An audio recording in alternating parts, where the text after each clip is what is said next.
everyone, and welcome to Rising Stories Podcast. It's 2019.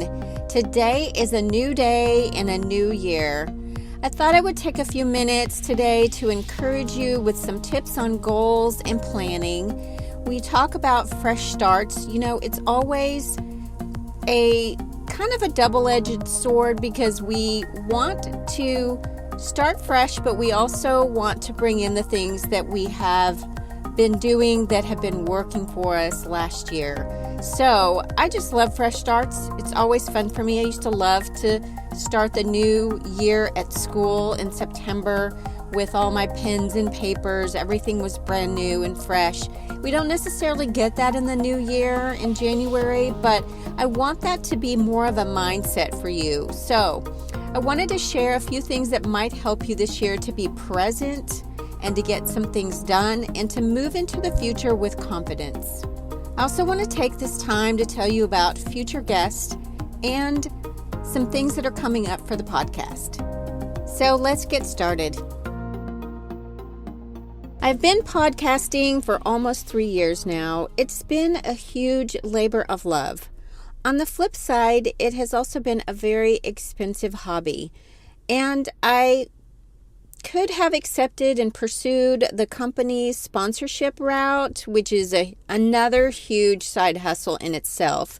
But frankly, I just didn't have the time to spin that plate and run my company and consulting work at the same time.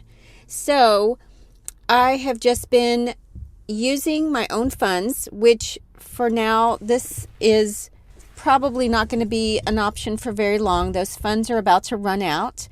So last month, I decided to ask my listeners to donate a few dollars to help fray the cost, and I did receive a few donations. So I'm opening it up to you all, the rest of my listeners, and asking if you would be interested in sponsoring a podcast. I'll be mentioning a few names in the coming weeks of people who have shared in this vision with me to empower other women. And I would love it if you would consider doing the same and joining me by sponsoring a show with just $20. Or you can give $5 or $10. Every little bit helps to keep this podcast going.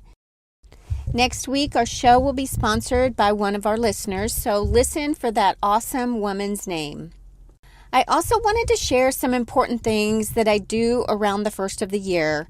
I like to plan my year with a huge calendar. I mean, those really large desk calendars, you know, that people mostly use flat on a desk. I like to put them up on a wall. And this year, I'm going to try to make it into like a 3-month long board sort of collage, or not a collage, but I'm going to put 3 months up at a time. A friend of mine did that, and I thought it was a genius idea to have the 3 months at a glance. So I'm going to try to do that. I'm going to try to put it on a poster board.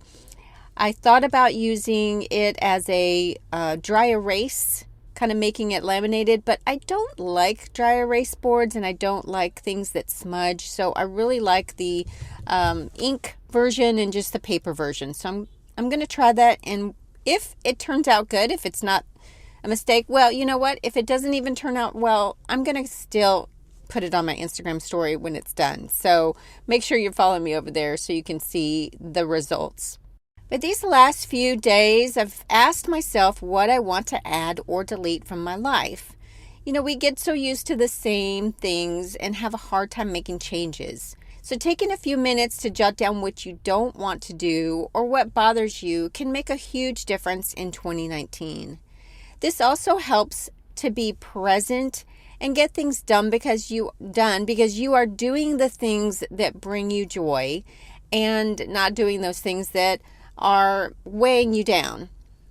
And it's also putting in the things that you have put your stamp of approval on. So those are the things that are going to bring you joy in 2019. It's also going to be a more intentional life.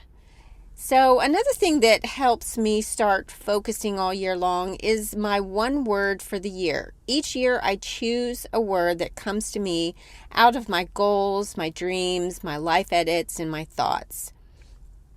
I choose one word and I keep it with me. Sometimes it takes a while to choose the word, but you can check out the One Word 365 movement on www.oneword365.com website. There are lots of words there that you can choose from. A lot of times I just kind of wait to see what I would like my year to look like. Last year, my year was so life-changing. There were a lot of changes that had to take place, kind of a lifestyle change overall. And so my word for that year, for last year, was embrace. And I really needed to embrace my schedule. I needed to embrace the things that were going on in my everyday life. And so that word was a very good word for me. This year, I am still working on my word, and I think that I have arrived at one. So check my stories. I'll be posting it pretty soon on what that word is. This year, I'm also doing something different in that I'm choosing a word for my diet and exercise plan, and that word is intentional. I want to be intentional with planning.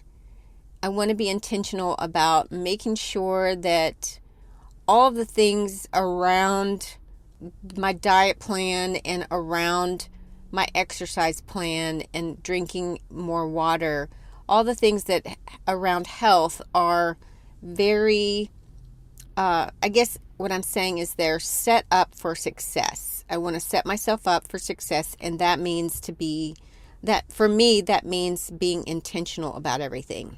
Again, I want to stress and emphasize the whole calendaring thing.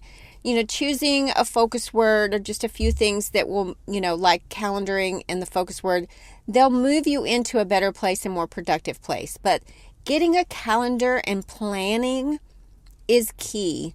And it's the success in itself because you are being intentional, you are putting things and setting things into motion. Even if you don't think that you are, just by writing things down, almost make them so. Have you ever noticed that in your life? They just seem to solidify themselves. So I would love for you to let me know if you are doing calendar, like planning all year. I would love to hear about that.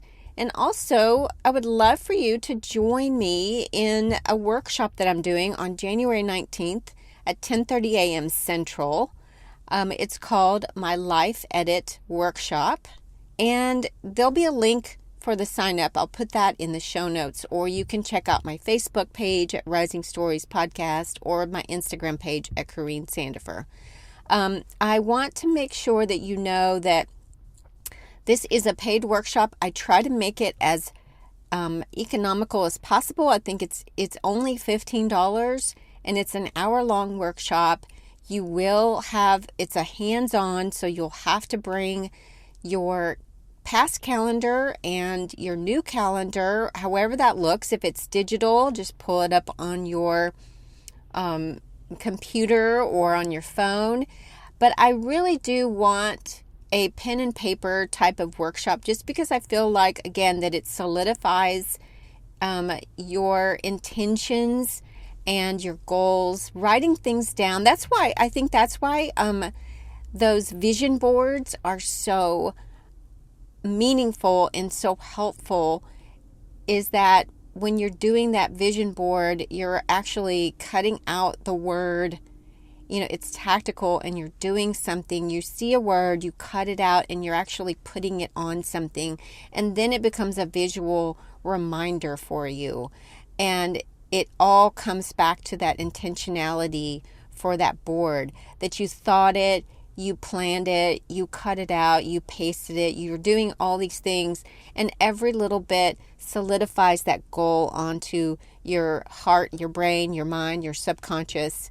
I just think it's so helpful. So for this Life Edit workshop on January 19th, I will have you writing some things down. So I'm excited and I hope that you'll join me. And if you can't do the 19th, Please let me know if there's a different date that you can do. We can always get a group together. If there's 5 or more, then we'll do that at a different time. So just let me know. I'm happy to do that. So stay tuned next week. I will be releasing a new video. Not a video, a new podcast. My guest will be Joanne Lippman. She's a former editor-in-chief of USA Today and author of That's What She Said, What Men Need to Know and Women Need to Tell Them About Working Together.